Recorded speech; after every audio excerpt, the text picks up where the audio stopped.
அனைவருக்கும் வணக்கம். நான் முத்துகிருஷ்ணன், ஒரு இயற்கை ஆர்வலர். சரியா? நம்ம எதுக்காக இங்கே கூடியிருக்கோம்னா, நெகிழிக்கு எதிரான ஒரு விழிப்புணர்வு. நம்ம மாவட்டத்தில் இளம் பசுமை ஆர்வலர்னு ஒரு திட்டத்தை தொடங்கியிருக்கோம். இந்த இளம் பசுமை ஆர்வலர் மதிப்புமிகு மாவட்ட ஆட்சியர்களால் தொடங்கப்பட்ட ஒரு மாபெரும் இயக்கம். இந்த சிந்தனையை மாணவர்களோட மனசுல விதைச்சு, முக்கியமா இதே போல மேடையில பேசிக்கிட்டே இருக்கிறது விஷயம் இல்லை, களத்துல கொண்டுட்டு போகணும்.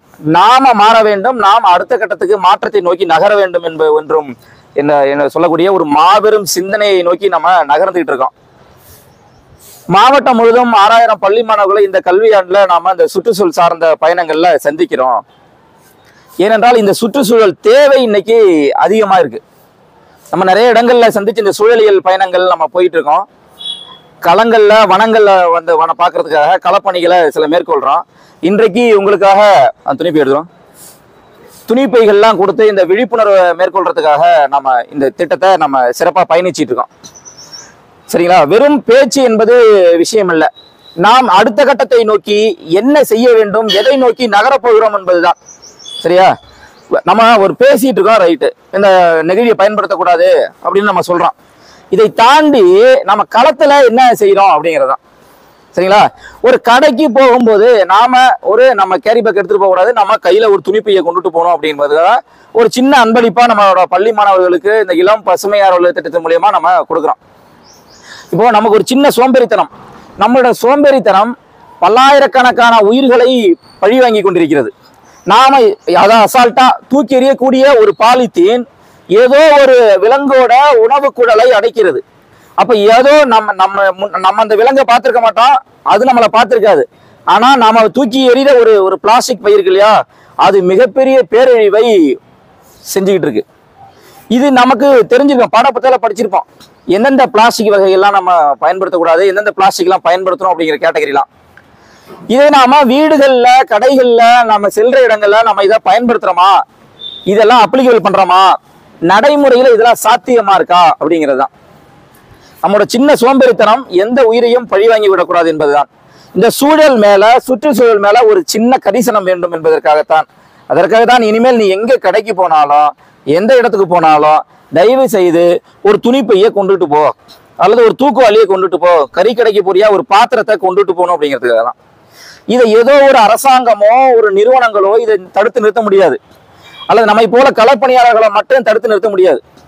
சரியா? இதை நாம ஒரு மறுசுழற்சி பண்ணணும், ரீசைக்கிள் பண்ணணும். சரி, ஒரு சின்ன கதை சொல்றான், ஒரு புத்தரோட கதை. புத்தர் ஒரு இடத்துக்கு வராரு, ஒரு மடாலயத்துக்கு வராரு. அங்க புத்த பிக்குகள் சொல்லக்கூடிய அவரோட சீடர்கள் மாதிரி ஒருத்தர் இருக்காரு. ஒரு கிழிஞ்ச போர்வைய அவர் போத்திருக்காரு. அந்த கிழிஞ்ச போர்வையில ரொம்ப ஓட்டையா ரொம்ப சல்லையா இருக்கு. இதை பார்த்துட்டு என்ன செய்ய, ஒரு புது போர்வை வாங்கி கொடுத்துட்டு போறாரு. அப்புறம் ஒரு ஆண்டு காலம் கழித்து மறுபடியும் அதே இடத்துக்கு புத்தர் வராரு. அவர் வரும்போது என்ன சொல்றாரு, அந்த ஏற்கனவே இருந்த அந்த பழைய போர்வையை என்ன செஞ்ச அப்படின்னு அதோட சீடத்தை கேட்கிறாரு. புத்த பிக்குகள் அப்படின்னு சொல்லுவாங்க. அதுக்கு அவர் என்ன சொல்றாரு, அந்த பழைய போர்வையை நான் துண்டு துண்டா கட் பண்ணி வீடுகள்ல துடைக்கிறதுக்கு, இந்த மாதிரி கால் துடைக்கிறதுக்கெல்லாம் பயன்படுத்திக்கிட்டேன் அப்படின்னு சொல்றாரு. டவல் மாதிரி பயன்படுத்திட்டேன். அதுக்கு பிறகு அதை என்ன செஞ்சேன்னு கேட்கிறாரு. நான் சொல்றேன், இந்த கதையில ஒரு சூழலியல், சுற்றுச்சூழல் அக்கறை கொண்ட ஒரு விஷயம் இருக்கு. அதுக்கப்புறம் அந்த கால் துடைக்கிற துணியை என்ன பண்ணாங்கிறாரு. அதுக்கப்புறம் அது நாரா பிரிஞ்சிடும் இல்லையா, நூலா, அதை எடுத்து விளக்குகளுக்கு திரியா பயன்படுத்திட்டேன் அப்படிங்கிறாரு. அப்போ இதுல இருந்து என்ன தெரியுது உங்களுக்கு, ஒரு பொருளை எவ்வளவு தூரம் நாம் பயன்படுத்த முடியுமோ அவ்வளவு தூரம் அந்த பொருளை நம்ம திரும்ப பயன்படுத்திட்டே இருக்கணும். இதற்கு அப்புறம் அந்த பொருளை நாம் பயன்படுத்தவே முடியாது என்பதற்கு அப்புறம் தூக்கி போடணும். இப்ப நம்ம கிட்ட கலாச்சாரம் என்ன தெரியுமா, ஒரு சட்டை பழசாயிடுச்சு, தூக்கி போட்டுரு. பழைய சைக்கிள், வேணாம், எனக்கு புது சைக்கிள் தான் வேணும். உங்க வீட்டுல எத்தனை பைக் இருக்கு, அப்பாவுக்கு பைக்கு, அம்மாவுக்கு ஸ்கூட்டி, சைக்கிள், அது இது நிறைய இருக்குன்னு சொல்றான். ஒரு வாகனம், பொது போக்குவரத்தை பயன்படுத்த வேண்டும். பொது போக்குவரத்துனா காமனா எல்லாரும் போறக்கூடிய பஸ், ட்ரெயின், இந்த மாதிரி பொது போக்குவரத்தை பயன்படுத்த வேண்டும். நாம ஒவ்வொருத்தரும் ஒரு வாகனத்தை நம்ம எடுத்துட்டு போறோம் இல்லையா, இந்த வேலையை நம்ம அவாய்ட் பண்ணிடணும். இப்படி எல்லாரும், சரிங்க சார், நாங்க எல்லாரும் திருந்திட்டா, ஒவ்வொரு தனி மனிதனும் இந்த சூழலியல் சார்ந்து இயங்கிட்டா அந்த பிரச்சனைகளை தீர்க்க முடியுமா சார்? கார்பன் பிரிண்டிங் சொல்லக்கூடிய இந்த கார்பன் எமிஷன் இதான் நம்மளால தடுக்க முடியுமா சார்? எல்லாம் சரியாயிடுமா சார்? ஆகாது. நாம் மாறினால் மட்டும் இந்த சூழலியல் சிக்கலை சரி செய்ய முடியாது. சார் வேற என்ன பண்ணணும்? இதுக்கும் நம்ம அந்த கட்டத்தை நம்ம கிராஸ் பண்ணிட்டோம், அதை கடந்துட்டோம். என்ன பண்ணணும் தெரியுமா? நாம் அரசாங்கங்களையும் பார்த்து, கார்ப்பரேட் நிறுவனங்களையும் பார்த்து கேள்வி கேட்க வேண்டும். எங்க உற்பத்தி செய்கிறார்களோ அவர்களை தடுக்க முயற்சி செய்ய வேண்டும். இந்த பணிகளை நாம் தொடங்க வேண்டும். இப்ப நாம செஞ்சுட்டா மட்டும் சரி செஞ்சிட முடியாது. நிறைய வளர்ச்சிங்கிற பேரில், நிறைய தொழில் புரட்சிங்கிற பேரில் மிகப்பெரிய சூறையாடல், இயற்கை மீதான வன்மங்கள் தொடர்ந்து நடந்து கொண்டே இருக்கிறது. இதையெல்லாம் யாரு கேள்வி கேட்பது? இந்த கேள்விகளை உங்களுக்குள் விதைக்க வேண்டும் என்பதும், இதை நீங்கள் களத்தில் செய்ய வேண்டும் என்பதற்காகத்தான். உதாரணமா நம்ம பக்கத்துல ஒரு ஃபேக்டரி இருக்கு. இது குடியிருப்புகளுக்கு பக்கத்துல இந்த ஃபேக்டரி அனுமதிக்கலாமா? காற்றுல நுண்துகள்கள் எவ்வளவு கலந்திருக்கு? அப்ப இந்த காற்று மாசுபாடுக்கு காரணம் என்ன? இந்த கேள்விகளை நாம சுற்றுப்புறத்தில் இருக்கிற, நமக்கு அருகாமையில் இருக்கக்கூடிய குடியிருப்புகள் பக்கத்தில் இருக்கக்கூடிய சின்ன சின்ன ஃபேக்டரிஸ், அந்த எந்த ஃபேக்டரிஸ் இருக்கலாம், ஆயில் ஃபேக்டரி இருக்கலாம், பிளாஸ்டிக் ஃபேக்டரி இருக்கலாம், பெயிண்ட் ஃபேக்டரி இருக்கலாம், தோல் தொழிற்சாலைகள் இருக்கலாம், எதுவாக வேணா இருக்கலாம். இந்த கேள்விகளை எல்லாம் நீ கேட்காம போனா மிகப்பெரிய சூழலியல் சிக்கல்களை சமாளிக்க வேண்டியிருக்கும். உதாரணமா சுவாச பிரச்சனைகள். நம்ம நல்லா படிச்சிருப்போம், டாக்டரா இருப்போம், வக்கீலா இருப்போம், யாரா வேணா இருக்கலாம், பணம் நிறைய சம்பாரிச்சிருக்கலாம். மூச்சு காத்து உள்ள போயிட்டு வெளியில வந்தா தானே நீ மனிதன், நீ ஒரு உயிர், உன்னால வாழ முடியும். அப்ப எல்லாம் சம்பாரிச்சு எந்த பணத்தாலையும் உன்னால காப்பாற்ற முடியாது, யார் வந்து இனிமே எதையும் சரி செய்ய முடியாதுங்கிற ஒரு சூழல் இருக்கு பாத்தியா? அப்போ நான் உன்னை வச்சிருக்க பணத்தை காப்பாற்ற முடியாது. ஒரு செவ்விந்திய பழமொழி, ரொம்ப ஒரு அழகான ஒரு பழமொழி சொல்றேன். ஒரு செவ்விந்தியர்கள் இந்த பழமொழியை சொல்றாங்க. சரியா? எல்லா மரங்களையும் வெட்டி விட்டு எல்லா வளங்களையும் எடுத்துட்டோம், எல்லா வளங்களையும், பூமியில இருக்கிற வளங்களை எல்லாம் எடுத்து சாப்பிட்டோம். சரியா? கடைசி மீனையும் பிடிச்சிட்டோம். ஆறுல ஓடுற நதிகளை எல்லாம், ஆறுகளை எல்லாம், கடல்களை எல்லாம் நாசமாக்கி விட்டோம், விஷமாக்கி விட்டோம். கடைசியில இந்த பணத்தை உன்னால தின்ன முடியாது இல்ல, இந்த பணத்தை வச்சு உன்னால உயிர் வாழ முடியுமா? வெறும் காகிதம் உன்னை உயிர் காப்பாற்றுமா? அப்படின்னு ஒரு செவ்விந்திய பழமொழி 1800 ஒரு புத்தகத்துல இந்த விஷயத்த சொல்லியிருக்காங்க. அப்ப இதை தாண்டிய நம்ம ஒரு பயணங்கள்ல நம்ம ஈடுபடணும். இன்னொரு ஒரு முக்கியமானது மகாராஷ்டிரால நடந்த ஒரு சம்பவம். சரிங்களா? வாட்டர் வைவ்ஸ். சரியா? வாட்டர் வைவ்ஸ் அப்படின்னா என்னன்னா தண்ணீர் மனைவிகள். அது என்ன சார் தண்ணீர் மனைவிகள்? அந்த டாக்குமெண்ட்ரியை பார்க்கும்போது அவ்வளவு கஷ்டமா இருந்தது. அந்த கிராமத்துல மிகப்பெரிய தண்ணீர் பஞ்சம். நான் கதைலாம் சொல்லல, ரியாலிட்டி. நீங்க கூகுள்ல போய் சர்ச் பண்ணி பார்க்கலாம். வாட்டர் வைவ்ஸ், WIVS வைவ்ஸ், தண்ணீர் மனைவிகள். இவங்க என்ன சொல்றாங்கன்னா, ஒரு வீடுல ஒருத்தனுக்கு ஒருத்தி தான். ஆனா ஒரு வீடுல ஒவ்வொரு ஆண்களும் 2 பெண்கள் 3 பெண்களை மணக்கிறார்கள். அதுக்கு காரணம் என்ன அப்படின்னா, ஒரு மிகப்பெரிய அதிர்ச்சியான தகவல் இருக்குது. வடிவேல் சொல்ற மாதிரி அப்படியே நான் ஷாக் ஆயிட்டேன். என்ன சார் ஷாக்கு? அந்த வீடுகள்ல இருந்து ரொம்ப தூரம் போய் தண்ணி எடுத்துட்டு வரணும்.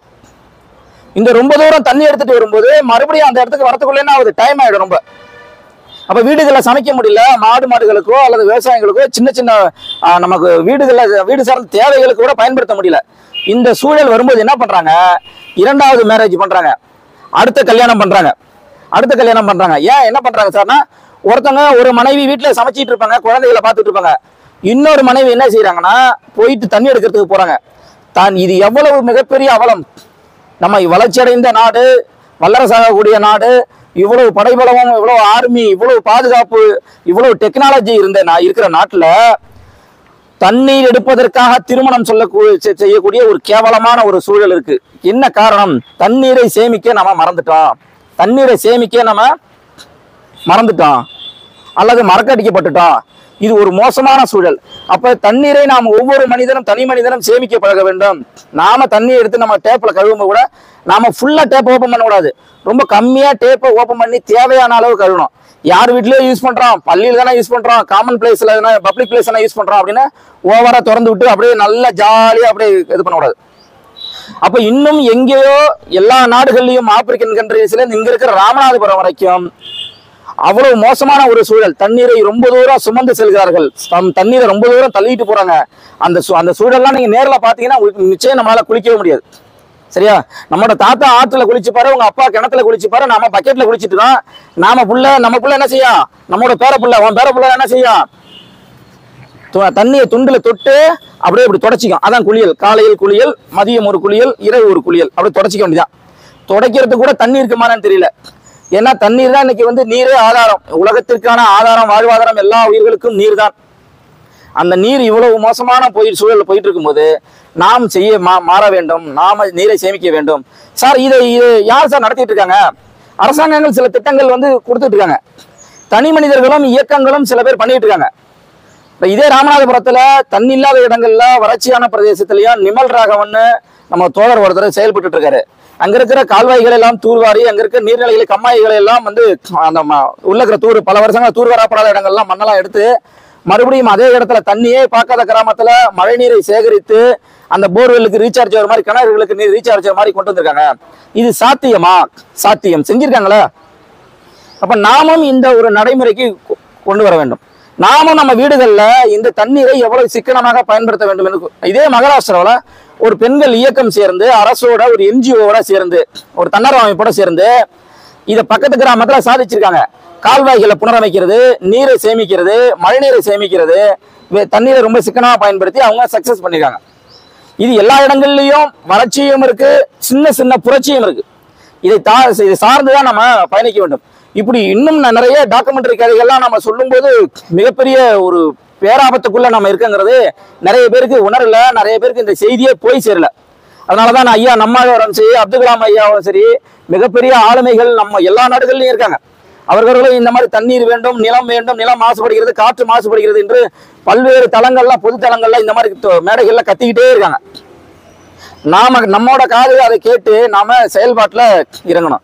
இன்னைக்கு காலநிலை மாற்றம்னு ஒரு மிகப்பெரிய பேரழிவுகளை சிக்கிட்டு இருக்கேன் இல்லையா?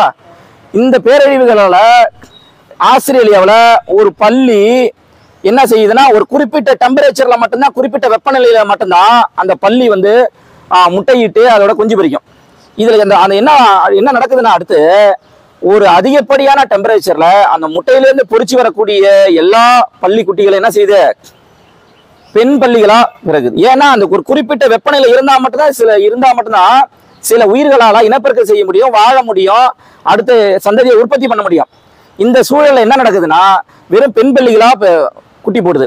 சரி, பெண் பள்ளிகளா பிறந்தா அப்புறம் ஆண் பள்ளிகள் இருக்காது இல்லையா? அதுக்கப்புறம் அந்த இனம் எப்படி விருத்தியாகும், அந்த தலைமுறை எப்படி அடுத்த தலைமுறை நோக்கி கொண்டு போகும்? சார், இது எங்கேயோ நடக்கிறது தானே அப்படின்னு நினைக்க கூடாது. இந்த சின்ன சின்ன பிரச்சனைகள் நமக்கு கொடுக்கக்கூடிய செய்தி அல்ல இது. This is not a message, this is warning. இது ஒரு நமக்கு ஒரு வான் பண்ணுது, இயற்கை நமக்கு ஒரு வான் பண்ணுது. உஷாரா இருந்துங்க. நமக்கு தெரியும் வெள்ளம் எங்க வந்தது, புயல் எங்க வந்தது, அதிகப்படியான வெப்பம், இதெல்லாம் நம்மளால உணர முடியுது, செய்திகளை கேட்கிறோம். ஆனா நமக்கு கண்ணுக்கு தெரியாத இந்த காலநிலை மாற்றம் மிகப்பெரிய பேரழிவுகளை எல்லா உயிரினங்கள்லையும் செயல்படுத்தி கொண்டே இருக்கிறது. விவசாயங்கள்லயும் சரி, எல்லா இடங்கள்லயும் ஒரு மிகுந்த பேரழிவுகளை நாம உணரணும். அடுத்த தலைமுறைக்கு இந்த விஷயத்தை நம்ம கொண்டுட்டு போகணும். மெயினா களப்பணியில நாம என்ன செய்ய போறோம் இதுக்கப்புறம்? இன்னைக்கு மரம் நடுற நிகழ்வு வச்சிருக்கோம். இன்னைக்கு பிளாஸ்டிக் நெகிழிக்கு எதிரான துணிப்பைகளை கொண்டு போக வேண்டும் என்று களத்துல நம்ம ஒரு புரட்சி, ஒரு சிறிய விதையை விதைக்கிறோம். நீங்களும் படித்து ஒரு வேலைக்கு வந்த பிறகு இந்த விஷயங்களை உங்க சமுதாயத்துல, உங்களை சுத்தி இருக்கிற இடங்கள்ல, உங்க குடும்பங்கள்ல இதை நீங்க கொண்டுட்டு போகணும், செயல்படுத்தணும். அப்படிங்கிறதுக்காக தான் இந்த சின்ன ஒரு கருத்தரங்கம். சரி, இந்த பிஎட் பயிற்சி மாணவர்கள் உங்களுக்காக அழகா சார்ட்ஸ்லாம் ரொம்ப அற்புதமா வரைஞ்சி இன்னைக்கு இவ்வளவு ஏற்பாடு பண்ணி நம்ம கேவிஎஸ் மேல்நிலை பள்ளியில சுற்றுச்சூழல் மன்றம், தேசிய பசுமை பள்ளியில பள்ளி தலைமை ஆசிரியர் மற்றும் ஆசிரியர் பெருமக்களோட வழிநடத்தல இந்த களப்பணியில ஒரு சிறிய களப்பணி. இதை தொடர்ந்து நம்ம வீடுகள்ல கொண்டு சேர்க்கிறோமா, இதை அடுத்த கட்டத்தை நோக்கி நகர்த்துறமாங்கிறது தான் இதோட விளைவு. இதோட முடிஞ்சு போறது இல்ல. வந்த சார் போட்டோ எடுத்தான், ரைட், இதோட முடிஞ்சு போறது கிடையாது. இதை தாண்டி நாம எவ்வளவு தூரம் இந்த சூழலியல் சார்ந்து, சுற்றுச்சூழல் சார்ந்து களங்கள்ல செயல்படுறோம், அது எவ்வளவு தூரம் வெற்றி அடைகிறதுங்கிறது எப்படின்னா, அடுத்த தலைமுறை அதை அனுபவிக்கும். அடுத்த தலைமுறை, நீ இன்று நீரை சேமித்தால் அடுத்த தலைமுறை சந்தோஷமாக இருப்பார்கள். நீ இன்று மரம் நட்டால் அடுத்த தலைமுறை சந்தோஷமாக இருப்பார்கள். மரம் நடுபவர்கள் யாரும் அந்த மரத்தில் உட்கார்ந்து சந்தோஷமாக இருக்க போவதில்லை. யாரோ ஒருவர் நட்ட மரத்துல நாம உட்கார்ந்து இருக்கோம், யாரோ ஒருத்தர் வச்ச மரத்துல நாம இந்த காற்றை சுவாசிக்கணும். அந்த கடமையை உணர்ந்து நாம் ஒரு மரம் நட வேண்டும். நம்ம நட்ட மரத்துல இன்னொருத்தர் காற்று சுவாசிக்கணும். இதுதான் இயற்கையோட விதி. இயற்கை தன்னை சரி செய்து கொள்ளக்கூடிய சக்தி இயற்கை இருக்கு. ஆனா மனிதர்கள்ட்ட நம்மகிட்ட இல்ல. இந்த சக்தியை நாம உணர்ந்து இந்த இளம் பசுமையாளர் திட்டத்துல நாம தொடர்ந்து பயணிச்சு நம்ம விருதுநகர் மாவட்டம் முழுக்க இருக்கிற, உலகம் முழுக்க, தமிழ்நாடு முழுக்க இருக்கிற அந்த பிரச்சனைகளை சரி செய்வதற்கு நாம் ஒரு சிறு விதையாக, நாம் ஒரு சிறு நெருப்பாக இதை தூண்டி மறுபடியும் இதை ஒரு பெரிய விசாலமாக அந்த காலநிலை மாற்றத்துக்கு எல்லாம் எதிராக நாம் இணைந்து களப்பணி ஆற்றுவீங்கன்னு நான் நம்புறேன். செய்வீங்களா? கண்டிப்பா செய்வீங்களா? சத்தமா? நன்றி, வாழ்த்துக்கள்.